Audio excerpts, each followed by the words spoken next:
Media service channel YouTube تے چلدا اے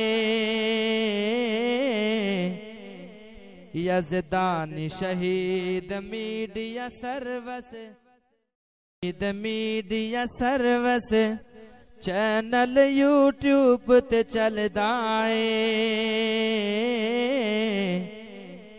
یزدانی شہید میڈیا سروس۔ دونوں کتابوں کے اندر لکھا ہے کہ حضرت حسن رضی اللہ تعالی عنہ نے جب حضرت معاویہ رضی اللہ تعالی عنہ سے صلح کی تو شرائط طے ہوئی۔ اس کے بعد حضرت معاویہ رضی اللہ تعالی عنہ نے حضرت حسین کی شرائط کو تسلیم کیا، حضرت حسن کی شرائط کو تسلیم کیا۔ جب شرائط تسلیم ہو گئی، حضرت حسن نے علی کے بیٹے نے خلافت سے دستبردار ہو کر اس مسجد کے اندر، جس مسجد کو ان کے بابا حضرت علی نے بنوایا تھا، اس مسجد کے اندر اپنے باپ حضرت علی کا منبر رکھوایا اور اس پر حضرت امیر معاویہ کو بٹھایا، خود نیچے بیٹھے معاویہ کو اوپر بٹھایا۔ کہا کائنات کے لوگوں سن لو، آج رسول کا نواسا علی کا بیٹا خلافت سے دستبردار ہو کر اپنا خلیفہ امیر معاویہ کو مان رہا ہے۔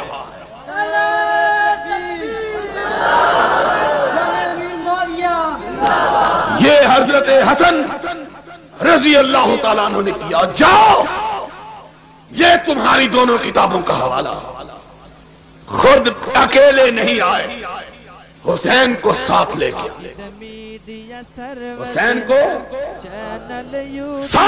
کے آئے، اپنی فوجوں کا کمانڈر قیس ابن سعد ابن عبادہ وہ بھی ساتھ ہے۔ کہا امیر معاویہ رضی اللہ تعالیٰ عنہ میرا امام ہے۔ پھر حسین کی طرف دیکھا، اس حسین کی طرف جن کا نام نامی اس میں گرامی لے کر تم صدیق و فاروق پہ کیچڑ اچھالتے ہو، اس حسین کی طرف دیکھا، کہا کم بھائیے حسین اٹھو، میں نے معاویہ کی امامت کو مانا ہے، تم بھی معاویہ کے ہاتھ پہ بیعت کر کے اس کو اپنا امام مانو۔ حضرت حسین اٹھے، حسن کے بعد حضرت امیر معاویہ کی بیعت، پھر اپنے کمانڈر ان چیف کو حکم دیا، اٹھو معاویہ کی بیعت کرو۔ یہ فوجی آدمی اور فوجیوں کا دماغ ذرا تھوڑا سا بولو موٹا ہی ہوندا ہے، انہاں دا بستر چک کے سٹو تے انہاں نوں سمجھ آوندی ہے، اپنے آپ جان نوں تیار نہیں ہوندے۔ کہا اور آج اسمبلی کے اندر اسلام کا نام لے کر وہ بل پیش کیا گیا ہے جس میں یہ کہا گیا ہے کہ ضیاء الحق اگر اسلام کے خلاف بھی بات کرے تو اس کو دنیا کی کسی عدالت میں چیلنج نہیں کیا جا سکتا۔ یہ اسلام ہے۔ اور محمد الرسول اللہ صلی اللہ علیہ وسلم کا لایا ہوا اسلام کیا تھا؟ وہ جس کا اظہار صدیق اکبر نے کیا تھا، اذا قمت واستقمت فاعینونی واذا وجدت فقومونی۔